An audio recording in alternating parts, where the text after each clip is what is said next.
Hello दोस्तों। अभी मैं आपके साथ एक नए टॉपिक के साथ हूँ।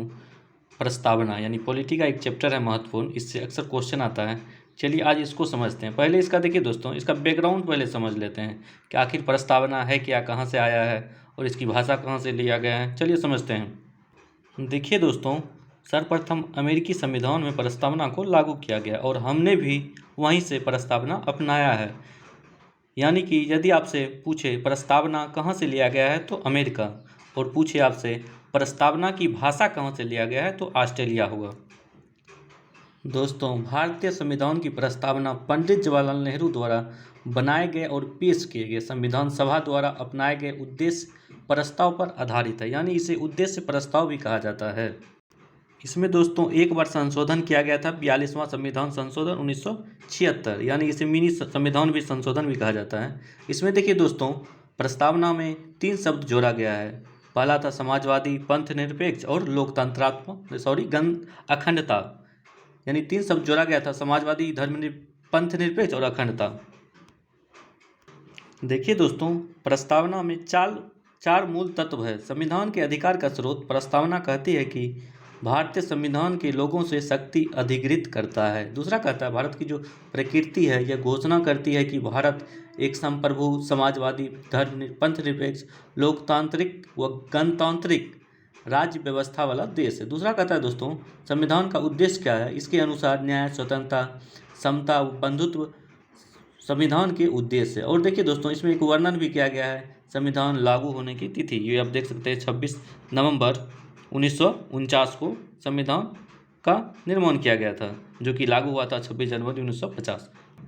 चलिए दोस्तों, हमने तो अब बैकग्राउंड समझ लिया। अब चलिए इसको हम पढ़ते हैं। जैसे कि लिखा हुआ है, हम भारत के लोग भारत को एक संपूर्ण प्रभुत्व संपन्न, समाजवादी, पंथ निरपेक्ष, लोकतंत्रात्मक गणराज्य बनाने के लिए तथा उसके समस्त नागरिकों को सामाजिक, आर्थिक, राजनीतिक न्याय, विचार, अभिव्यक्ति, विश्वास, धर्म और उपासना की स्वतंत्रता, प्रतिष्ठा और अवसर की समता प्राप्त कराने के लिए तथा उन सब में व्यक्ति की गरिमा और राष्ट्र की एकता और अखंडता सुनिश्चित करने वाली बंधुता बढ़ाने के लिए दृढ़ संकल्प होकर अपनी इस संविधान सभा में आज तारीख 26 नवंबर 1949 को एतद द्वारा इस संविधान को अंगीकृत, अधिनियमित और आत्मापित करते हैं। ये दोस्तों आपको प्रस्तावना याद भी होना चाहिए। यदि नहीं है तो आप इसको याद कर लीजिएगा, क्योंकि अक्सर इससे एक क्वेश्चन पूछता है। जैसे कि इसमें आपसे पूछेगा कि भारतीय प्रस्तावना में कितने प्रकार का न्याय का वर्णन किया गया है।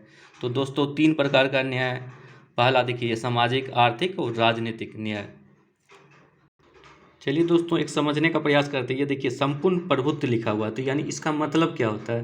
यानी इसका मतलब होता है दोस्तों, कोई भी सरकार मतलब खुद निर्णय ले, यानी चाहे वो बाहरी हो या आंतरिक मामले, कोई भी मामले हो, उसे हम संप्रभुता कहते हैं। जो कि भारत की संप्रभुता संसद में निहित है दोस्तों। ना ही इस पर कोई एक स्वायत्त राज्य है, ना ही ये कोई अन्य देश पर मतलब निर्भर करता है। यानी दोस्तों ये जो मैंने अभी बोला स्वायत्त राज्य, यानी डोमिनियन स्टेट क्या होता है, यानी वैसा क्षेत्र जो किसी के अधीन हो। जैसे भारत का एक क्षेत्र था जम्मू कश्मीर, जो कि 370 के तहत वो एक भारत का यूनियन टेरिटरी बन गया। यानी वो पहले स्वायत्त राज्य था भारत का। और जैसे कि आप समझ सकते हैं, एक चाइना है बगल में, उसका एक स्वायत्त राज्य है तिब्बत, जो कि वो ज़बरदस्ती अपनाया हुआ है। और एक है हांगकांग। आप इसको समझ सकते हैं कि मतलब डोमिनियन स्टेट क्या होता है। उसके बाद देखिए दोस्तों समाजवादी, यानी समाजवादी का क्या मतलब होता है। जैसे कि भारतीय समाजवाद लोकतांत्रिक समाजवाद है। लोकतांत्रिक समाजवाद का उद्देश्य होता है दोस्तों गरीबी, उपेक्षा, बीमारी व अवसर की समानता को समाप्त करने। यानी देख सकते हैं समाजवाद मतलब जैसे कि हॉस्पिटल बना हुआ है सरकारी, जैसे कि स्कूल है, यानी ये जो है समाजवाद, यानी लोगों को सरकार की तरफ से मतलब सहायता प्रदान करना, ये समाजवाद कहलाता है। और पंथ निरपेक्ष एक दोस्तों एक होता है धर्म निरपेक्ष भी, एक पंथ निरपेक्ष। तो ये देखिए यदि आप लक्ष्मीकांत पढ़ेंगे तो उसमें दिया हुआ है धर्म निरपेक्ष, यानी। और पंथ निरपेक्ष मैं अभी बता रहा हूँ आपको, मतलब पंथ निरपेक्ष होता क्या और धर्म निरपेक्ष, यानी ये डाउट रहता है। जैसे कि आप दृष्टि पढ़िएगा तो उसमें पंथ निरपेक्ष है। जैसे मैंने एक कोचिंग संस्थान से पढ़ा हुआ था, तो उसमें भी उसने भी वो पंथ निरपेक्ष पढ़ाया था। और यदि आप लक्ष्मीकांत पढ़िएगा तो उसमें धर्म निरपेक्ष है। दोस्तों पंथ निरपेक्ष का मतलब होता है जैसे कि सरकार किसी भी मतलब धर्म से भेदभाव नहीं करेगी और धर्मनिरपेक्ष का मतलब होता है सरकार धर्म से दूरी बनाकर रखेगी। यानी भारतीय संविधान में धर्मनिरपेक्षता की सभी धारणाएं विद्यमान है, अर्थात हमारे देश में सभी धर्म समान है और उन्हें समान मतलब समर्थन प्राप्त है सभी सरकार से। आप देख सकते हैं मतलब समान समर्थन प्राप्त है सभी धर्मों को। तो आप समझ सकते हैं मतलब पंथ निरपेक्ष जो होता है यानी सरकार किसी भी धर्म से भेदभाव नहीं करेगी। आप देख सकते हैं एक आर्टिकल में भी लिखा हुआ 25 से 28 धर्म से संबंधित, आप उसको पढ़ सकते हैं। उसके बाद देखिए दोस्तों है लोकतंत्रात्मक। लोकतंत्र जो होता है दोस्तों वो दो प्रकार का, एक प्रत्यक्ष और अप्रत्यक्ष। अप्रत्यक्ष आपको पता होगा भारत में है। देखिए प्रत्यक्ष पहले समझने का प्रयास करते हैं। जिससे सरकार के एक ऐसे रूप को कहते हैं जिसमें नागरिकों को सरकार के प्रशासन में अधिकार प्राप्त है, यानी इसमें अपनी शक्ति का इस्तेमाल प्रत्यक्ष रूप से करते हैं। जैसे कि ये एक लागू है स्विट्जरलैंड में जो प्रत्यक्ष है, भारत में वो प्रत्यक्ष है यानी जिसमें लोग अपनी प्रतिनिधि को वोट देकर चुनते हैं, जो भारत का प्रमुख होता है, जैसे आप समझ सकते हैं। उसके बाद देखिए दोस्तों ये लिखा हुआ आपका गणराज्य, यानी गणराज्य क्या होता है। देखिए भारत का प्रमुख अर्थात राष्ट्रपति वह चुनाव के जरिए सत्ता में आता है। यानी गणतंत्र के अर्थ में दो बनते हैं, जैसे दो मतलब शामिल है। पहली राजनीतिक संप्रभुता किसी एक देश जैसे राजा के हाथ में होने के बजाय लोगों के हाथ में होती, ये भारत में लागू है। जैसे कि आप ब्रिटेन में देख सकते हैं वहाँ महारानी चलती है जो कि वो। उसके बाद देखिए दोस्तों ये है आपका सामाजिक आर्थिक और राजनीतिक, इसको पढ़ते हैं। जैसे कि सामाजिक का अर्थ होता है हर व्यक्ति के साथ जाति रंग धर्म लिंग के आधार पर बिना भेदभाव किए समान व्यवहार, यानी इसका मतलब हुआ समाज में किसी भी वर्ग विशेष के लिए कोई भी विशेष प्रावधान नहीं है। उसके बाद देखिए दोस्तों ये है आपका आर्थिक मतलब आर्थिक जैसे होता है किसी भी व्यक्ति से भेदभाव नहीं किया जाता है आर्थिक मामलों के आधार पर, यानी जो जैसे आप इकोनॉमिकली वीकर हैं, आप कमज़ोर वर्ग से हैं, तो मतलब किसी भी व्यक्ति से मतलब भेदभाव नहीं किया जाएगा।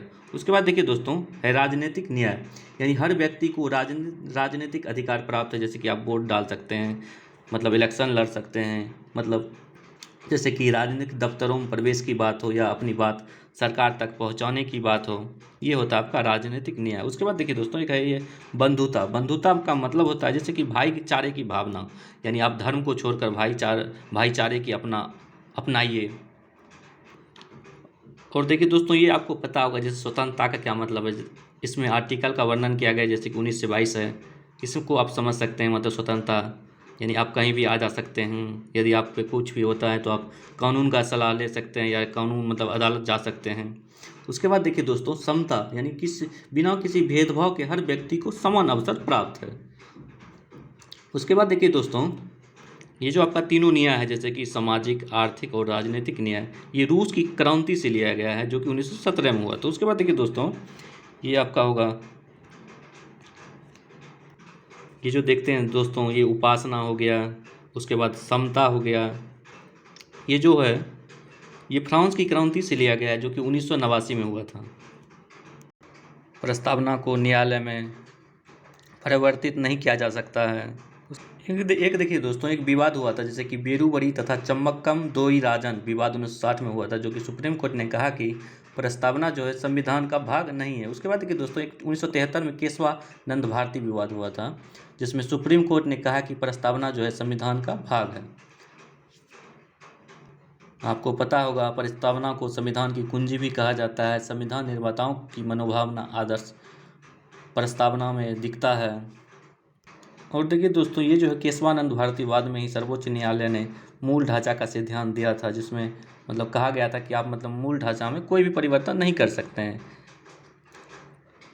उसके बाद देखिए संसद संविधान की मूल ढांचा में नकारात्मक संशोधन नहीं कर सकती है, यानी स्पष्ट संसद वैसा संशोधन कर सकती है जिससे मूल ढांचा का विस्तार व मजबूतीकरण होता है दोस्तों।